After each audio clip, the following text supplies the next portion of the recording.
Sering kali yang menjadi persoalan ternyata influencer finansial atau influencer investasi di Indonesia itu belum ada standarnya.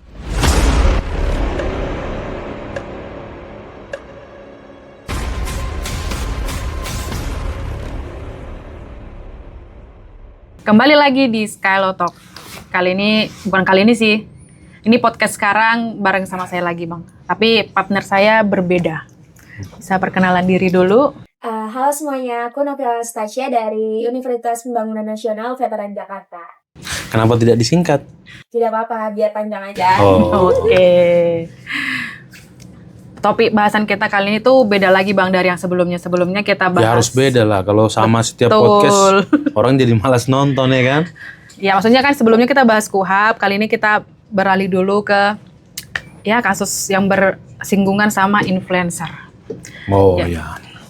Nah, kan beberapa waktu belakangan ini tuh sedang rame nih orang yang dikenal dengan sebutan atau mengklaim dirinya sebagai King Crypto ternyata dilaporkan atas dugaan penipuan. Yang pertanyaan pertama. Dia mengklaim dirinya atau orang-orang menyebut dia sebagai King Crypto? Kalau di Google sih sebutannya dia lebih dikenal dengan sebutan King Crypto begitu. Oke. Nah, kan dia itu berarti bersinggungan dengan trading atau kripto-kripto itulah. Kalau menurut dari sisi pandang hukum itu sebenarnya ada nggak sih, Bang, perbedaan dari edukasi trading, promosi, dan ajakan investasi itu? Ya begini ya, pertama kalau kita ngomongin edukasi training, ya pasti itu kan kayak pendidikan atau pelatihan kan. Orang-orang membuka jasa pendidikan atau sering kita dengar kelas kripto lah. Mau pintar investasi, ikuti kelas ini ya. Memang banyak seperti itu yang melakukan seperti itu ya. Jadi dia mengajari tentang cara-cara dalam berinvestasi dan segala macam. Cuman belakangan ini edukasi kripto seperti potongan-potongan video yang kita lihat ini kan sudah cenderung mengarah kepada kalau saya melihatnya itu ada sedikit manipulasi lah. Karena masyarakat Indonesia itu kan cenderung, jadi gini, masyarakat Indonesia itu ada kecenderungan dalam berinvestasi itu menginginkan hasil yang instan. Makanya tidak kaget kalau di Indonesia itu sering terjadi investasi bodong. Nah, kaitannya dengan edukasi kripto ini kan, edukasi trading, sebenarnya kalau dari sisi bahasanya edukasi trading itu nggak ada persoalan, itu justru bagus. Karena tujuan untuk supaya menambah pengetahuan, wawasan soal trading. Kemudian kalau promosi ini tentu kaitannya dengan ada perbuatan untuk melakukan suatu penjelasan, suatu upaya untuk menarik minat atau supaya meningkat perhatian masyarakat. Contoh terhadap barang nih dipromosiin, tujuannya apa? Supaya orang membeli kan, supaya orang bertransaksi terhadap barang itu. Sama halnya dengan trading, supaya objek yang dipromosikan ini, contoh kalau kita ngomongin kripto ini kan ada namanya Bitcoin, ada dulu yang namanya Manta gitu-gitu loh. Ada Solana gitu-gitu kan dulu.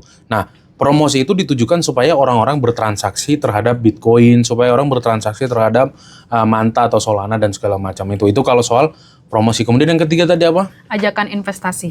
Ajakan investasi ini kan apakah ini sebenarnya promosi dengan ajakan investasi ini 11-12 sama-sama berkaitan dengan kegiatan marketing kan. Promosi kan sama-sama memperjualbelikan. Dalam mengajak berinvestasi itu tentu ada upaya-upaya untuk mempromosikan, menjelaskan produk yang sedang diperjualbelikan atau diinvestasikan itu. Nah, persoalannya di Indonesia ini adalah kalau kita ngomongin influencer seperti kelas trading, kemudian ajakan investasi, sering kali yang menjadi persoalan ternyata influencer finansial atau influencer investasi di Indonesia itu belum ada standarnya. Belum ada mekanisme yang jelas soal siapa yang boleh mengklaim dirinya atau memberikan edukasi soal finansial atau investasi. Siapa yang menentukan bahwa seseorang itu adalah influencer di bidang finansial atau di bidang investasi. Itu belum ada di Indonesia. Maka ke depan saya sih berharap pemerintah melihat ya bahwa akhir-akhir ini yang terjadi permasalahan soal investasi di Indonesia ya karena influencer. Ada yang terbaru ini kan kalau nggak salah dana syariah. Ada dulu P2P itu kan, P2P lending yang jadi permasalahan juga. itu kan juga melibatkan influencer financial juga. Nah, sekarang yang terbaru soal kripto nih, ya kan? Betul. Soal kripto ini ternyata juga berujung kepada pembuatan laporan polisi di Polda Metro Jaya kalau tidak salah terhadap influencer juga kan di bidang kripto ini. Ini memang yang jadi persoalan di situ sih. Menurut Abang, perlu nggak sih adanya regulasi aturan hukum yang mengatur untuk melakukan edukasi trading, promosi, atau bahkan ajakan untuk melakukan investasi kripto ini? Ya perlulah, harus ada lah. Standarisasi itu penting supaya memastikan bahwa influencer itu memberikan informasi itu tidak berlebihan. Memberikan informasi itu tidak menggunakan hiperbola sehingga orang tertipu gitu loh, terperdaya sehingga mengikut investasi padahal sebenarnya hasilnya zonk atau tidak sesuai, ya kan? Kalau orang diberikan angin surga doang, diberikan penawaran-penawaran enaknya doang tanpa dikasih tahu risikonya, orang pasti akan tertarik gitu loh. Padahal di satu sisi kan itu bisa menimbulkan kerugian. Dan banyak dalam kasus-kasus investasi itu influencer ini bilang ini aman, ini sudah asuransi, dan segala macam, dan ternyata setelah ada kondisi gagal bayar, keamanannya ternyata nggak ada, asuransinya juga ternyata nggak ada, gitu loh. Memang itu menjadi persoalan yang cukup serius ya untuk negara kita. Dulu pada zaman-zaman kalau kalian ingat ada kasus robot trading kan juga persoalannya seperti itu. Ini aman, sudah berizin apa segala macam. Ternyata faktanya ya nggak juga, bahkan selevel V2P yang terbaru yang udah sampai ditangkap investor ya, yang sudah ditangkap salah satu direksinya itu bahkan sudah berizin dan ternyata pada akhirnya dinyatakan mereka tidak punya izin. Ini kan menjadi persoalan yang cukup serius kan gitu loh. Jadi selain standarisasi, pengawasan juga sangat penting, begitu. Oke, berkaitan kayak tadi kan udah Bang sempat singgung sedikit mengenai kasus yang P2P itu. Itu kan pas masa kasus P2P itu rame, itu kan ada juga influencer nih yang mempromosikan P2P ini. Dan dia tuh dalam promosinya tuh mengklaim pasti ada keuntungan dan ada asuransinya. Nah, tapi pada endingnya kan mengakibatkan kerugian kepada beberapa masyarakat. Dan ternyata asuransinya nggak ada kan? Betul. Nah, untuk si influencernya tuh sendiri tuh sebenarnya bisa nggak sih Bang dimintai pertanggungjawaban pidana?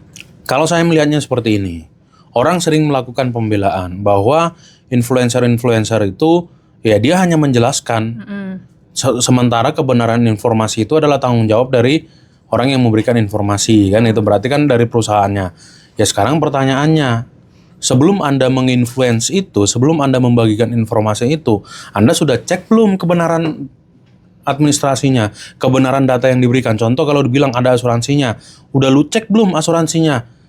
Perjanjian asuransinya ada nggak? Polis asuransinya ada nggak? Gitu loh, itu yang pertama. Kalau ternyata kemudian Anda tidak melakukan verifikasi yang memadai terhadap data-data yang kemudian Anda promosikan, yang jadi bahan untuk promosi, ya Anda harus bertanggung jawab ketika informasi yang saudara sampaikan itu tidak benar. Itu yang pertama. Kemudian yang kedua, kalau dia mempromosikan tidak dapat keuntungan, artinya dia inisiatif sendiri tanpa ditawarkan oleh pelaku usahanya. Dia menginfluence sendiri berdasarkan pengalamannya dia, dan dia nggak dapat keuntungan sepeser pun. Ya udah, ya kita harus fair juga, karena dia tidak mendapatkan keuntungan apapun dalam mempromosikan itu, berarti segala sesuatu yang disampaikan dia itu pure berdasarkan pengalaman dia dan tidak mendatangkan keuntungan apapun bagi dirinya, termasuk apabila ada kerugian bagi pihak lain. Tetapi kalau ternyata dia mendapatkan keuntungan, contoh biasanya menggunakan istilahnya referral itu, menggunakan kode-kode tertentu supaya ketika Anda bertransaksi, sebagian dari transaksi Anda itu memberikan keuntungan bagi pemberi referral itu. Ya kalau konsepnya seperti itu, ya tentu saudara harus bertanggung jawab dong. Karena apa? Lu mendapatkan keuntungan. Setiap transaksi yang dilakukan oleh orang yang terinfluence atas keterangan atau informasi yang saudara berikan, itu saudara mendapatkan keuntungan. Artinya apa? Anda mendapatkan keuntungan dari kerugian orang lain. Pertanyaannya, fair nggak kalau orang seperti itu kita minta pertanggungjawaban pidana? Ya sangat fair. Itu kalau menurut pandangan saya. Apalagi kalau kita lihat di dalam Undang-Undang ITE itu kan ada itu soal memberikan informasi yang tidak benar yang menimbulkan kerugian bagi konsumen. Orang-orang seperti P2P lending itu kan itu termasuk kerugian dari konsumen kan. Ya dia mengalami kerugian karena ada informasi yang lu berikan yang tidak benar. Begitu sih. Terus Bang balik lagi ke kasusnya Timothy ini. Kan menurut pengakuan dari para membernya itu, si Timothy ini mengajak para member untuk membeli koin kripto yang dengan dijanjikan keuntungan yang signifikan yang mengakibatkan para membernya itu membeli koin tersebut. Nah, lalu apakah kerugian akibat keputusan pribadi para membernya itu yang membeli koin kripto tersebut menimbulkan tanggung jawab hukum bagi si Timothy ini? Kembali lagi seperti yang aku jelaskan tadi. Kita harus melihat ada keuntungan nggak. Dan keuntungan yang diperoleh itu berkaitan nggak dengan kerugian dari si para member. Contoh nih, kalau Timothy dia buka kelas terus bilang, berdasarkan analisis saya, seharusnya ini yang akan naik, kalian beli aja, bla bla bla segala macam, ya kan? Dia tanpa dapat keuntungan sepeser pun. Ya itu resiko bagi orang-orang yang artinya gini loh, lu diberikan kebebasan dan lu mendapatkan informasi tanpa mendapatkan keuntungan apapun. Sehingga motifnya si Timothy untuk merugikan membernya itu ya nggak ada. Gitu loh. Tetapi sebaliknya ya, kalau ternyata kasusnya dia nyuruh membernya untuk membeli koin tertentu. Ternyata di belakang layar dia ada perjanjian dengan, ya seandainya ada perjanjian dengan pemilik koin tersebut atau contoh dari entah broker lah atau apalah, ya kan? Atau exchanger lah atau apalah istilahnya di bidang kripto ini. Kalau ternyata dia mendapatkan kompensasi dari setiap transaksi yang melibatkan membernya dia berdasarkan kode referralnya itu, berarti patut diduga pada saat dia menjelaskan atau mengarahkan para membernya untuk memberi koin tertentu, ada motif ekonomi di situ. Kalaupun tujuannya dia tidak untuk menimbulkan kerugian, tetapi ada motif ekonomi untuk memperbanyak transaksi, semakin gede transaksi, semakin gede dapatnya dia. Gitu loh. Motif ekonominya di situ. Nah, disitulah nanti yang menjadi muncul pertanggungjawaban pidana. Karena apa? Ada kerugian dari member lu dan kerugian member lu ini ternyata lu nikmati, memberikan keuntungan bagi lu pribadi. Gitu loh. Sehingga di situ sangat layak untuk kita menganggap bahwa ada motif atau niat jahat di situ untuk mengarahkan transaksi tersebut supaya memberikan keuntungan bagi dirinya dia. Itu seandainya ada ternyata keuntungan yang diperoleh oleh Timothy. Tetapi kalau tidak ada keuntungan yang diperoleh oleh Timothy, itu pure masuk ke dalam konteks ya dia memberikan edukasi aja, terserah lu mau ikut atau tidak. Meskipun nanti dari ranah undang-undang ITE seperti yang saya bilang tadi memberikan informasi yang tidak benar dan menimbulkan kerugian konsumen bisa saja dipergunakan terhadap Timothy Ronald begitu. Oke, kalau berkaitan dengan kasus ini kan tadi kan Abang sempat menyinggung seandainya ini ternyata di belakang layar itu ada kong kali kong antara si Timothy Ronald dengan pihak brokernya contohnya.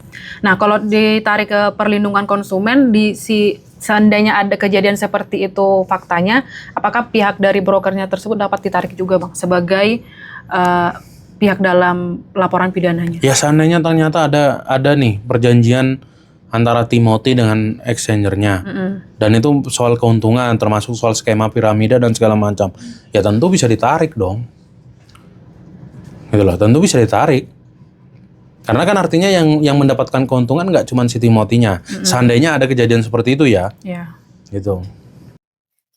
Tapi Bang, apa sih yang akan menjadi kesulitan atau tantangan di dalam pembuktian yang dihadapi oleh penuntut umum di kasus ini? Yang kesulitan pembuktiannya tentu apakah keuntungan dari member itu menjadi kerugian dari member itu menjadi keuntungan bagi Timothy. Apakah transaksi dari para member itu melahirkan keuntungan bagi Timothy, itu sulit, apalagi kripto. Kripto itu kan kalau nggak salah salah satu keuntungannya anonymous ya. Anonymous. Artinya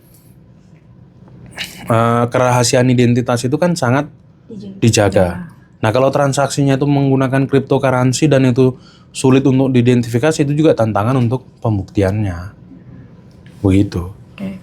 Kan kalau kita lihat di pemberitaan terkait laporan para korban itu, kan di sana ada penggunaan Undang-Undang Nomor 3 Tahun 2011 tentang transfer dana. Sebenarnya itu relevan nggak sih Bang dalam kasus ini? Penggunaan ketentuan Undang-Undang Nomor 3 Tahun 2011 itu? Ya soal tindak pidana apa dulu?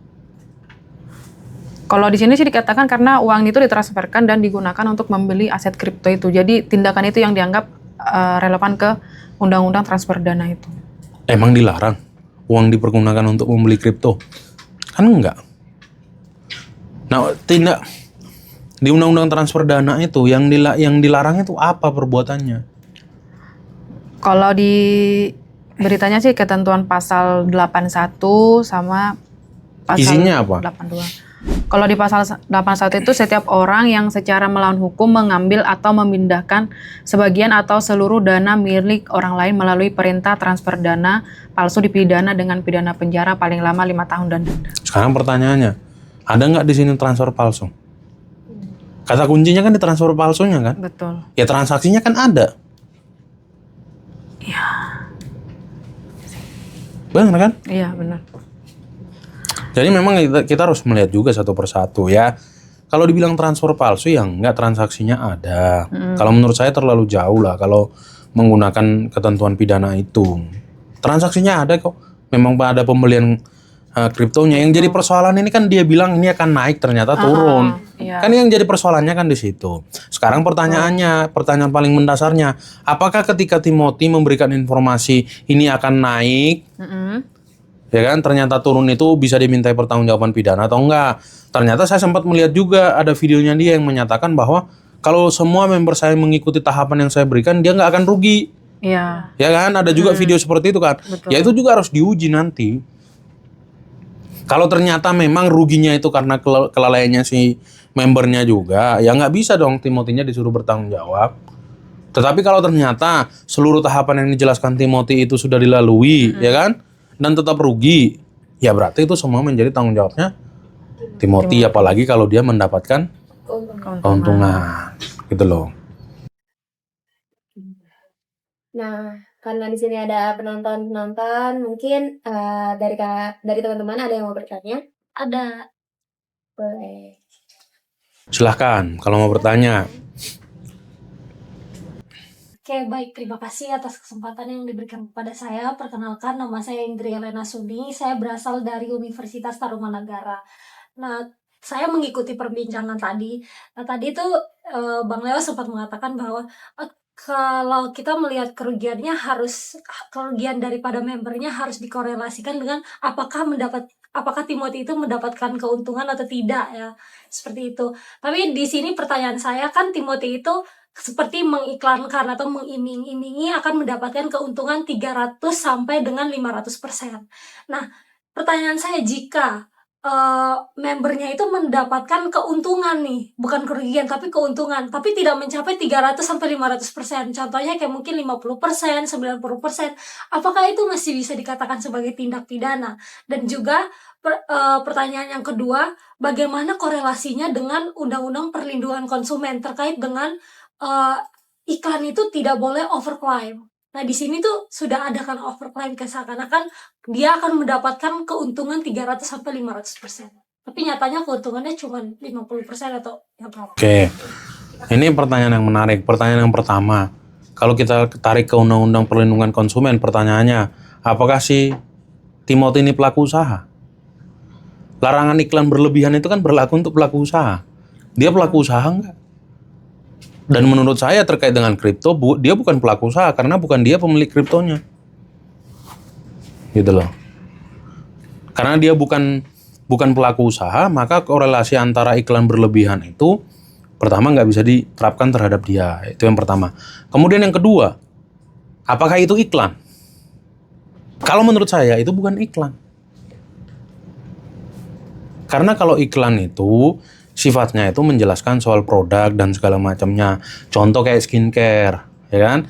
Skincare ini mampu memutihkan dalam 7 hari, bla bla bla segala macam. Ternyata memutihkannya kalau 7 hari itu dipakai selama 10 tahun. Jadi 7 hari tapi 7 hari dalam 10 tahun gitu loh. Nah itu berlebihan, itu baru dilarang.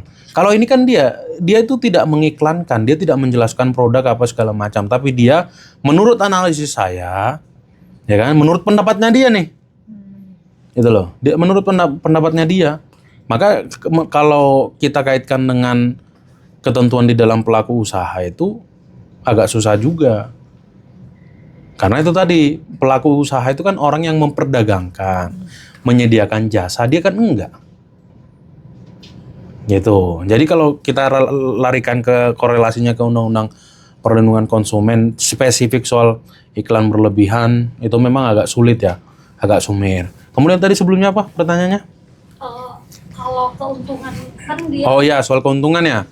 Nah, kenapa saya bilang itu harus ada korelasi keuntungan yang diperoleh Timothy dengan kerugian dari para member atau transaksi dari para member menimbulkan keuntungan bagi Timothy karena berkaitan dengan untuk mengetahui apa sih sebenarnya niatnya dia melakukan membicarakan itu, ya kan? Itu perlu, sangat penting untuk kita tahu dulu. Kalau motifnya dia tuh pure untuk edukasi, pure untuk membagi informasi tanpa ada target untuk mencapai keuntungan ekonomi, ya kita juga sulit untuk menyatakan bahwa dia mempunyai niat jahat. Tetapi kalau ada motif ekonomi di balik itu, karena ternyata dia contoh nih dia mendapatkan keuntungan, ya disitulah bentuk niat jahatnya dia. Dia membuat seolah-olah pasti akan untung sekian ratus%, padahal tujuannya dia adalah supaya para member itu masuk dan dia mendapatkan keuntungan. Ini seandainya ya. Kemudian kalau tadi kamu bilang dijanjikan untung 500%, ternyata untungnya 90%. Pertanyaannya, kamu rugi nggak? Enggak rugi, tapi untung. Tapi nggak mencapai 300%. Ya, itu one prestasi atau penipuan. Itu satu. Terus yang kedua, kalau kamu untung 500%, emang kamu memberikan uang kepada Timothy? Itu kan harus dilihat juga dong. Kecuali kalau kamu, karena omongannya dia tuh, ya udah kalau kamu bisa dapat, kamu pasti saya jamin 500%. Tapi saya dapat sekian. Nah itu lain cerita. Itu di dalam undang-undang perdagangan juga kan nggak diperbolehkan menjanjikan keuntungan investasi yang tetap. Itu nggak boleh. Gitu loh. Nah masalahnya dananya ini kan tidak dikelola oleh Timothy. Kamu kelola sendiri kan. Kamu transaksi sendiri, duitnya nggak kamu setor ke dia, kan di situ yang jadi persoalan. Makanya tantangan pembuktiannya nanti akan di situ. Motif ekonomi, keuntungan ekonomi dan kerugian ekonomi itu harus dibuktikan. Gitu loh. Apakah sudah menjawab pertanyaannya? Sudah puas? Oke, kira-kira dari teman ada pertanyaan lain?